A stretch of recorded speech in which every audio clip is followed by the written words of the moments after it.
कहना है जिस तरीके से सर्वे करवाए जा रहे हैं लगातार मस्जिदों के, क्या कहना है इस पर? देखिए मैडम, 1991 में जो एक्ट बना, अधिनियम बना, वो तो कहता है कि मंदिर मस्जिद का आप सर्वे नहीं होना चाहिए। और जिस प्रकार से अभी भागवत जी ने भी कहा कि हमारी आस्था मंदिर राम मंदिर में थी, वो हो गया। अब किसी मस्जिद के नीचे मंदिर ढूंढने की कोशिश ना की जाए, इससे हमारा कोई लेना देना नहीं है।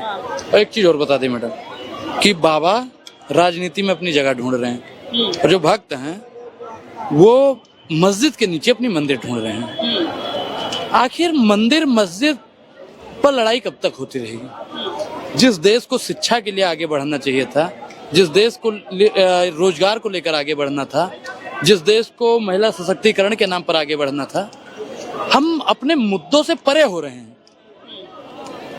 आपको मैडम पता होगा कि हमारा देश गुलाम क्यों हुआ?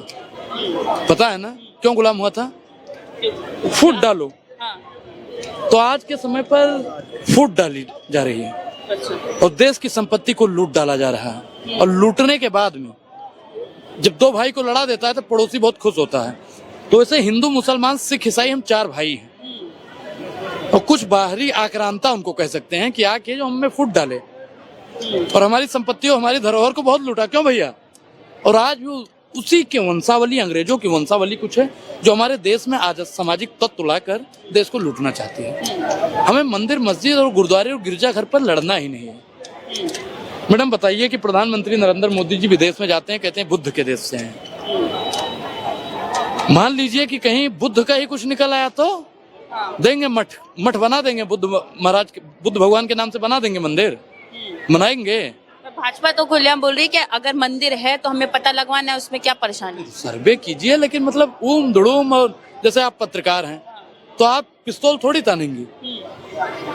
अरे मैडम, आपने तमंचे पे डिस्को एक गाना जरूर सुना होगा, सुना है कि नहीं? तो उत्तर प्रदेश में तमंचे पर वोट लिया जा रहा है। तमंचे पे कुछ भी करवाया जा सकता है, क्योंकि घबराइए आप उत्तर प्रदेश में।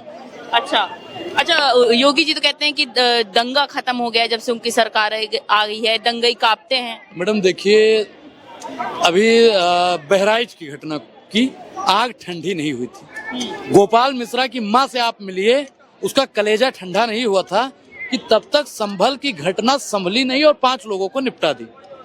उस मां से जाकर पूछिए जिसने अपना लाल खोया, कितना दर्द होता है, कितनी पीड़ा होती है। उस बाप से जाके पूछिए जिसने अपने बेटे की लाश अपने कंधे पर उठाई हो। उस बहन से जाकर पूछिए जिसने अपने भाई के राखी का हाथ खोया हो। जाके उस भाई से पूछिए जिसने अपने भाई का कंधा खोया है। पूछिए ना जाके उनको, क्या उन्होंने तमंचे पे डिस्को कर दिया। अच्छा, सत्ता पक्ष कहना है कि सिर्फ प्रशासन से क्यों सवाल पूछ रहे हैं, वहाँ पे जो पत्थरबाज थे उन पे सवाल उठाए। वो पत्थरबाजी गलत है, पत्थरबाजी गलत है। जो पत्थरबाजी हमारा कोर्ट कचहरी सजा देगा, पत्थरबाजों को बख्शा नहीं जाना चाहिए। हम तो कहते हैं, वो चाहे हिंदू हो, मुसलमान हो, या सिख हो, या ईसाई हो। लेकिन मैडम आप एक चीज बताइए कि जब उन्होंने गमछा लपेट रखा था तो हम शनाख्त तो नहीं कर सकते हैं ना कि वो हिंदू है या मुसलमान है, सिख है या ईसाई है, या महिला है या पुरुष है, कौन सा है? शनाख्त कर सकते हैं। हो सकता है कोई हिंदू रहा हो या हो सकता है कोई मुसलमान रहा हो। पुलिस प्रशासन का कहना है कि वो पत्थर जम्मू कश्मीर के स्टाइल में फेंका गया। चलिए हम ये भी मान लेते हैं जम्मू कश्मीर के स्टाइल में फेंका गया होगा, लेकिन उनको ट्रेनिंग कहाँ से मिली? क्या ये प्री प्लान था? अगर वो आरोप लगाते हैं कि स्टाइल में फेंका गया तो इसका मतलब वहां से बुलाए गए होंगे लोग। तो इसका मतलब पहले से ये था कि आप पत्थर फेंकेंगे, हम गोली मारेंगे, वहां पे सर्वे होगा। मैडम ये जैसा स्क्रिप्ट जहां तक मुझे समझ में आ रहा है, ऐसा लगता है कहानी हम पढ़ रहे हैं, देखने सुनने में और कहने में और बताने में अच्छा लग रहा है, लेकिन मैडम जिसके ऊपर बीती है, एक गांव की कहावत है, जाके पाँव न फटे बिवाई, तेका जाने पीर पर आई। उन 5 लोगों के घर पर जाइए, बात कीजिए, तब पता चलेगा कि वाकई में क्या हुआ था। क्या कहना है? देखिए, सत्ता पक्ष साफ साफ कह रही किसी भी एक्ट में नहीं लिखा है कि हम सर्वे नहीं कर सकते हैं, तो हमें सर्वे करने दीजिए शांतिपूर्वक।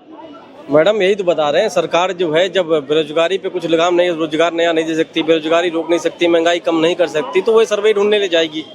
और पहली बात यह है कि संभल का मुद्दा 2 महीने पहले तक कहाँ था? किसी ने सुना था कि संभल में कोई मंदिर है?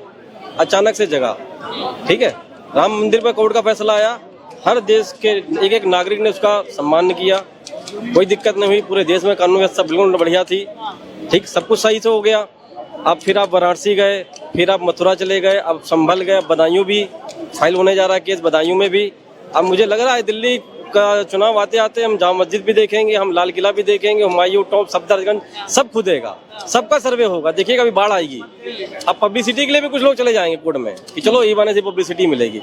सबसे पहली चीज ये है कि आप जो चीज कर, जो लोग शांति से जी रहे थे, अभी तक लोगों को लग रहा है चलो राम मंदिर का मसला है किस तरीके हल हो गया, खत्म हो गई, देखो सुख शांति हो गई, अब हम लोग आगे कमाई कजाई करें, अपना रोजगार देखें, पढ़ाई लिखाई देखें, तो ये अब नहीं होने वाला। ये डेली हर महीने कुछ ना कुछ नया चलता रहेगा और यहाँ का यूथ गड्ढा खोदने का काम करेगा, बस और कुछ नहीं। एक गड्ढा खोदेगा, एक पत्थर फेंकेगा, बस इसी में दोनों जाके लोग, इसी में हमारा देश आगे जाने वाला है। लोग कहाँ पर चांद तक पहुँच रहे हैं, कहाँ से कहाँ जा रहे हैं, हमारे विदेश के बच्चे गड्ढा खोदने में जा रहे हैं, हम अब इसी काबिल बचे हैं।